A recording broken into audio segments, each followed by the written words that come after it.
Hello class, and thank you for watching the third parts to the properties of zeros of polynomial functions. In this section, we're going to go over the properties of roots of polynomial functions, talk about the fundamental theorem of algebra, and how that correlates to the linear factorization theorem. Now, the properties of roots of polynomial functions is that if we have a polynomial of degree n, then including the counting principles, again, multiplicities, then the equation is going to have a total of n roots, which means that if we have x to the third power, then there should be a total of 3 roots. And importantly, if the complex number of a plus bi is a root, so let's say x equals a plus bi, then that means that the conjugate of that, x, will also equal to a minus bi as a result. So, in other words, your imaginary numbers, your imaginary roots, always exist in conjugate pairs. So you'll have a complex number that adds the imaginary part, and then vice versa. And then you'll also have the complex number that subtracts the imaginary part, or vice versa. If you have this, then you're also going to have that as a result. Which takes us to the fundamental theorem of algebra, which states that if f of x is a polynomial function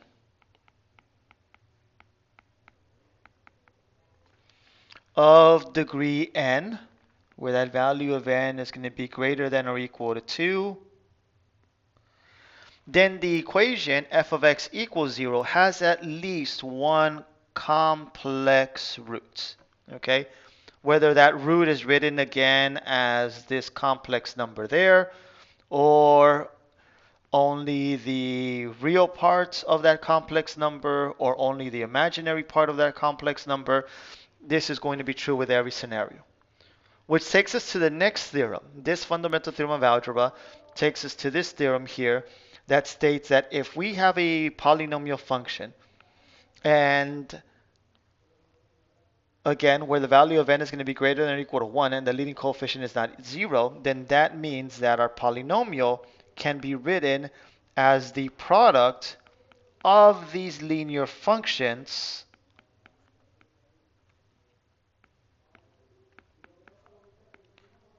that would be the result of multiplying n linear factors, where C1, C2, Cn again and on are complex number. Possibly again the real part, not the necessary, like I said, not necessarily distinct. Again, meaning different, but we can end up with that. So in other words, the nth degree of polynomial can be expressed as the product of a non-zero constant and n linear factors, where each linear factor has a leading coefficient of 1. So again, we have those values like that, which means that we have the following. So let's say that we want to get a degree n, 3, I'm sorry, n is 3, and the zeros are the following: negative 2 and 3i, and f of 3 equals negative 150. So by the linear factorization theorem, that means that f of x can be written as the product of a times x minus one complex number, x minus a second complex number, and x minus a third complex number, because we want to have a degree 3. So there has to be 3 things that multiply. Now they tell us what those zeros are, where c is going to be again a complex 0. So we know what 2 of them are. We know that one of them is negative 2. X equals negative 2 is a 0. And the other one is positive 3i. Now because this is a complex number, then they always come in pairs. So that means that x will also equal to this conjugate, which is negative 3i. So this means that f of x equals to some a value, again, some scalar value of a, x minus this negative 2, which is positive 2, x minus this x-intercept, this 0 of 3i, and x minus this root of positive 3i. So that right there would be the value, I'm sorry, this right here would be the function of f of x. So in factored form. So this would be the polynomial in its factored form. The only thing left to identify is what the value of a equals here. And right here, since we're given that f of 3 equals negative 150, we can figure out what that value is by replacing the values of x by 150 and then solving that equation. So let's do that. Let's figure out what the value of a is. And let's do this over here on the side. Let me change my pen color. And let's do it over here on the side. So if I replace these x values with 3, I know the solution has to be 150. So we're going to do exactly that. So I don't know what the value of a is, but I'm going to replace the x value with 3. So 3 minus negative 2, so 3 plus 2. 3 minus 3i. And 3 plus 3i. So all I've done is replace all of the x's again with 3. And my solution has to be negative 150. So minus 150. So we're going to solve this equation by multiplying these quantities together. So we have a, this right, the first equals to 5. We cannot combine these two terms, so 3 minus 3i. And we cannot combine those two terms, so 3 plus 3i. That has to give us a total, like I mentioned, of negative 150. So let's see what these three values equal when I multiply them together. So I want to multiply these three things together. I'm going to start by multiplying these two values right there. And that's simply going to require doing FOIL. So I'm going to bring down the value of 5 here. And doing FOIL, we're going to end up with 9. This would be positive 9i. But then I'm going to multiply these two values, which is going to be a negative 9i. So positive 9i and then a negative 9i, as you see right here, is going to end up equaling to 0. So I could ignore that term. So I'm going to ignore that term from the very beginning because that's going to end up being 0. And now I'm going to multiply the last term. So I'm going to multiply the negative 3i and the positive 3i, which is going to be negative 9i to the second power. Now, if you recall from Algebra 1, I to the second power equals to negative 1. So I have the value of 5. And because this value here is negative 1, multiplying this negative 9 with this negative 1 value is going to become positive 9. I forgot about my a. I'm going to put my a at the very end instead of at the front like I had it earlier, which means I have 5 times 18 times the value of a equals to negative 150. So multiplying 18 times 5, that's going to give us a value, excuse me, that gives us a total of 90. So 90a equals negative 150. And dividing negative 150 by 90,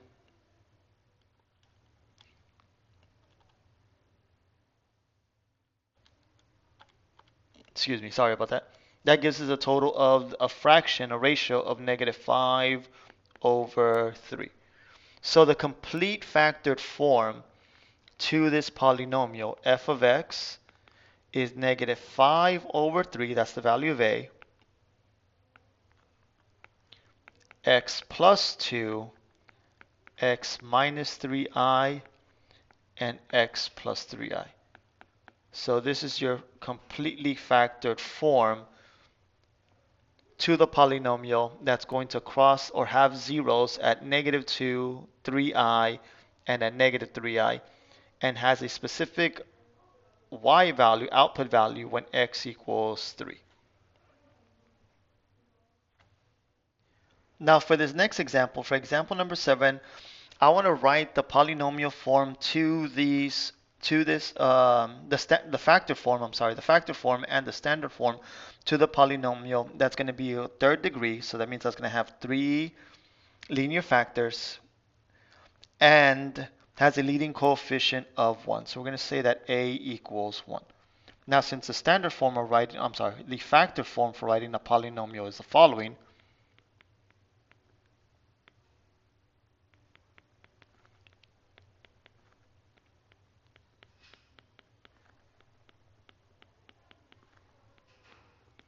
Okay, this is the form because it's going to be a third degree, so I have three linear factors here. All I'm going to do is simply substitute in the corresponding values. So replacing the a value with 1. Again, we don't have to write it because again it's 1.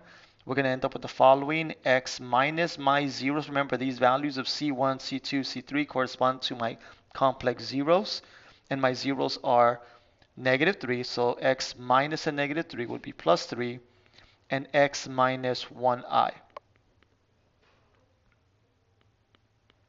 or just simply I. Let me write it just as I.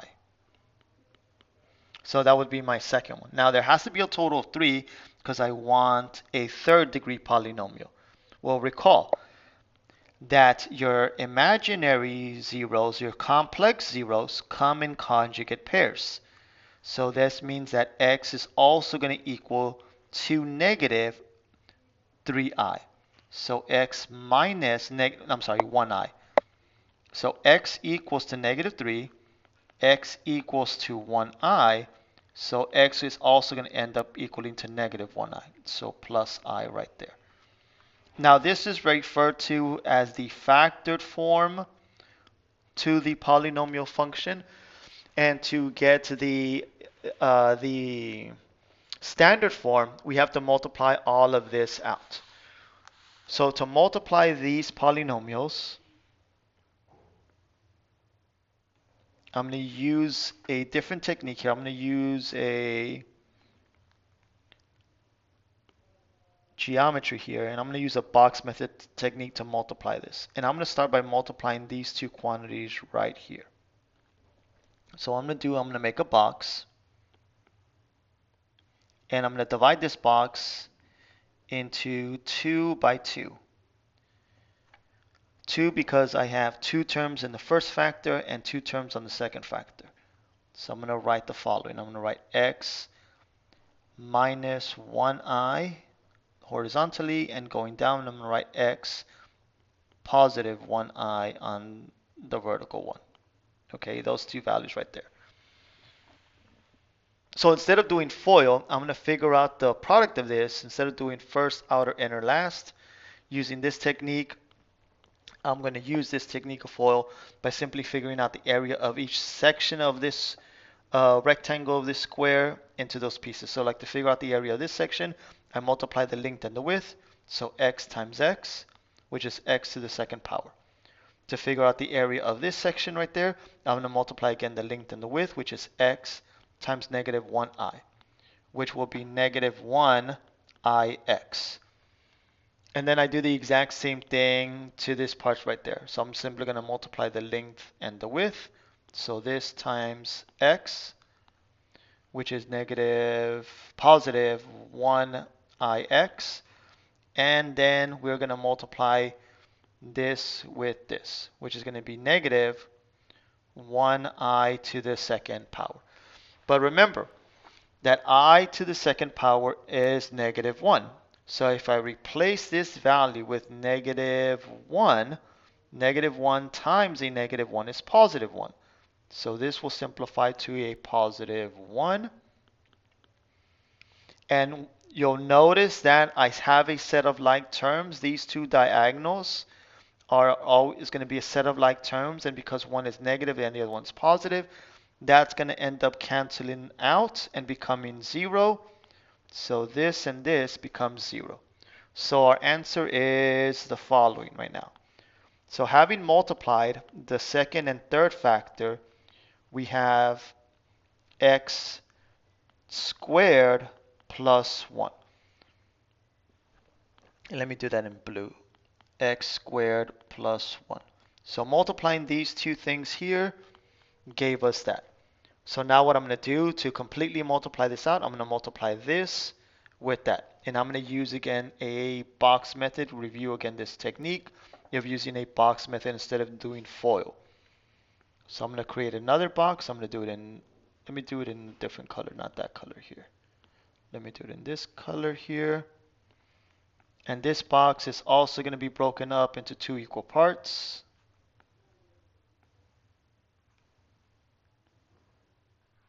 So we have x and 3, x squared and 1. So let's multiply these values. So we're going to start by multiplying both of these numbers here by the x squared, which is going to be x to the third power and 3x to the second. We're going to now multiply both of these values by 1, which gives us x and 3.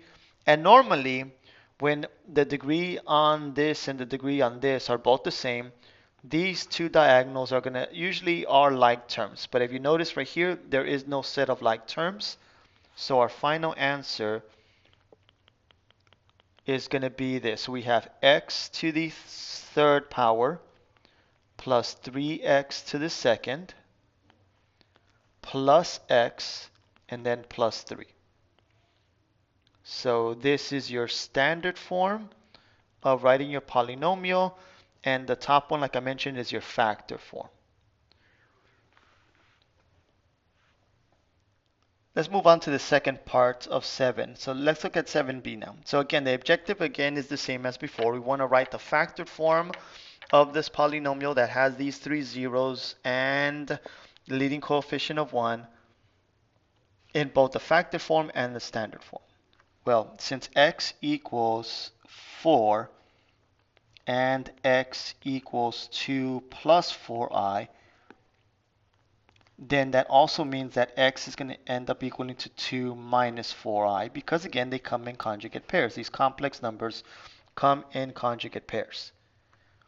So that means that f of x will equal to our value of a, which again is 1, a equals 1, times x minus my first 0, so x minus 4, x minus this second 0, so x minus that number right there, which would be negative 2 minus 4i. Notice that I got the opposite of both of them because I'm subtracting both of these numbers. So I need to subtract the 2 and I need to subtract a positive 4i. And then my third factor would be x minus my third factor, my third 0, my third 0. So x minus a positive 2, so negative 2, and minus a negative 4i, so plus 4i. So this right here is my factored form. What I want now to do is to get the standard form of this. So I'm going to begin to get the standard form by multiplying these two values here, okay? So I'm going to again rely and use a box method to multiply this. So I'm going to create a box. But this time, my box is going to be divided into 3 by 3 rectangles. 3 because I have 3 terms, x minus 2 minus 4i. So I'm going to write that horizontally. So x minus 2 and minus 4i. And 3 going down because I have 3 terms on the second factor. So x minus 2 and positive 4i. And I'm going to do the same thing that I did in the previous example. Multiply all my horizontal values by each column value right there.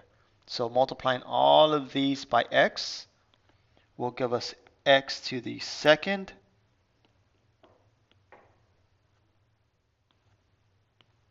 let me get a thinner pen. So we have x to the second, negative 2x, and negative 4ix. And let me zoom in more. Now we're going to multiply everything by all of these now by negative 2.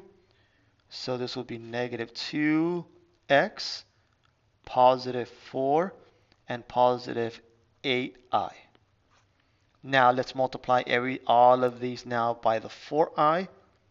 So positive 4ix, negative 8i, and then in the third one, in the third box right here in the very end, we're going to multiply a positive 4 and a negative 4, which is negative 16. But because we're multiplying again an I with an I, that's going to be an I to the second power, which again, recall, equals to negative 1. So multiplying this negative 16 by I squared, aka negative 1, is going to change this from a negative 16 to a positive 16. So let me get rid of that negative sign there. Okay, so let me recap. All right, so this is what we ended up with. Negative 16I to the second power. So what we're going to end up doing, because this I to the second power is negative 1, we ultimately just simply get rid of the I to the second power and switch that value from negative 16 to positive 16. Okay, so now let's see what like terms we have. You should identify that we do have a set of like terms diagonal from each other. This set right here and this set right there both have the letters of I and X, so they're like terms, and I will combine them. But since one is positive 4 and the other one's negative 4, this is going to become 0, so we could ignore that. That's 0.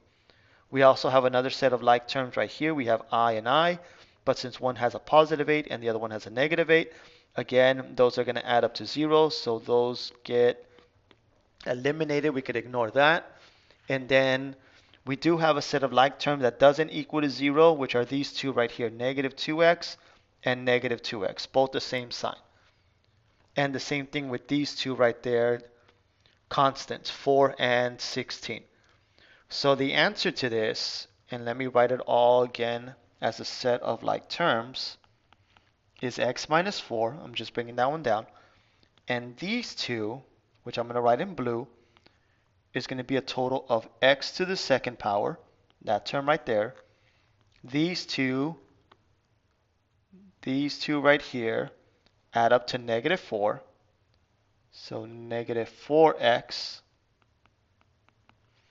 And then these two right here add up to a total of 20, so plus 20.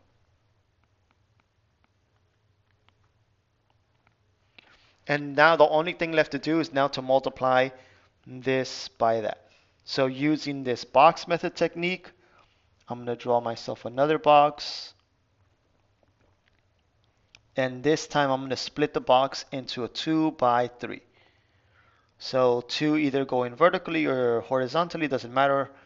And then 3 going in the other direction. I'm going to do my 3 going vertically and my 2 going horizontally, okay?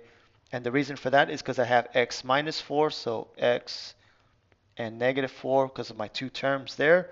And then my three terms, x to the second minus 4x and then plus 20. So multiplying that, all of these values by x, that's going to give us a total of x to the third, negative 4x squared, and positive 20x. Multiplying all of these values now by negative 4, that's going to be a total of negative 4x squared, positive 16, that's positive 4, I'm sorry.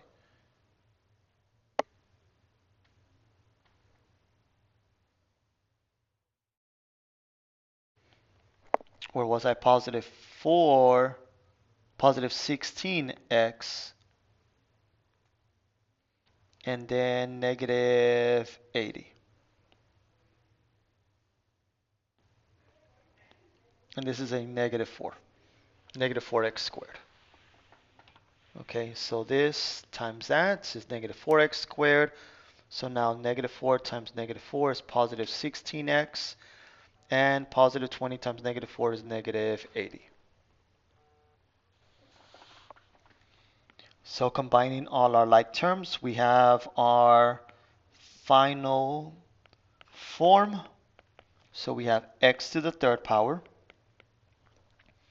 Notice that we have an x squared and another x squared, and they're both the same sign. So negative 4 plus negative 4 is negative 8. So negative 8x to the second power. Here is another set of like terms. So this and this is a set of like terms.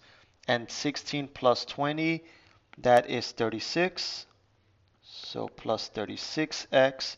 And then our constant at the very end, negative 80. So here is your standard form, and again, here is your factored form on the top. Okay, let's do with just one more example, but this time let's change what the leading coefficient is. Let's say the leading coefficient is not going to be 1, let's say it's going to be 2. So change that in your notes for me. Say it's 2.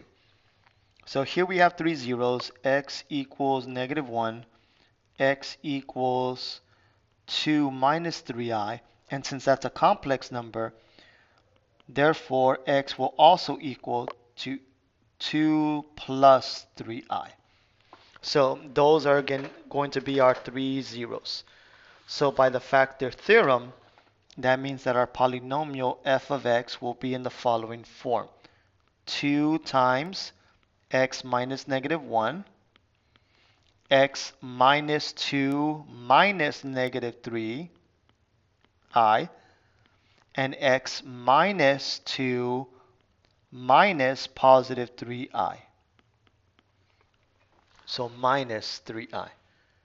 So as you see, we're just simply getting the opposites of our x-intercepts correlated to our factors. So all we're going to do now to write the standard form is to multiply all of these values together. And I'm going to start by multiplying these two here first at the very end, using again my box technique. So I'm going to create a box and break it apart into a 3 by 3. And let me just move it down a little bit. Give me a second. Okay, right there. And we're going to write in the following. So we have x, -2, and positive 3i, and then going down x, -2, and -3i. And again, it doesn't matter which one you put on vertically, which one you go horizontally. You'll be multiplying again the exact same things. So let me zoom in here, and let's start multiplying. So we have x times x, which is x to the second power. We have x times -2, -2x, and then x times 3i, which is positive 3i x.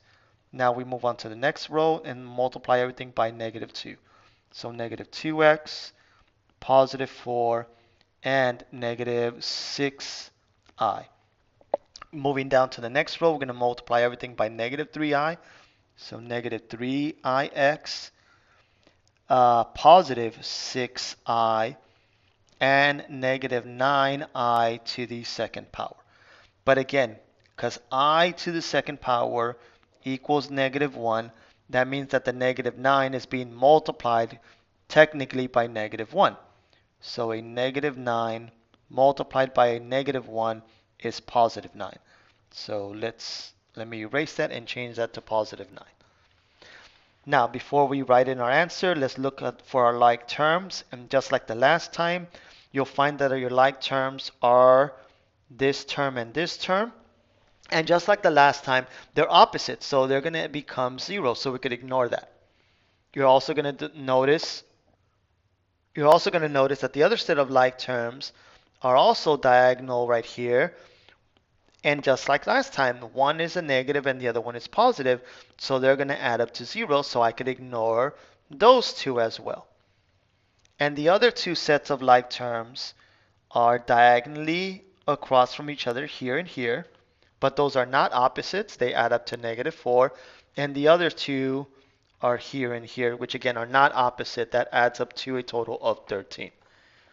So let's write in our answer here. So we're going to bring down the 2, bring down the x plus 1, and having multiplied these two here, we're going to end up with x to the second power, -4x, -2 plus -2 is -4, so -4x, and finally 4 plus 9, which is 13, and plus 13. So now, just like last time, I can now multiply this answer with that. And I'm going to again use a box to organize my work.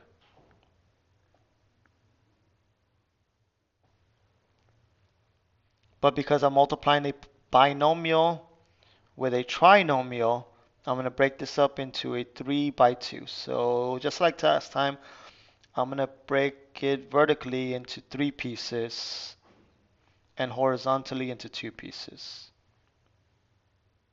And if you do it the other way around, that's fine. Nothing happens. Nada pasa if you do it the other way around. So we have x squared minus 4x and 13, and then we have x plus 1.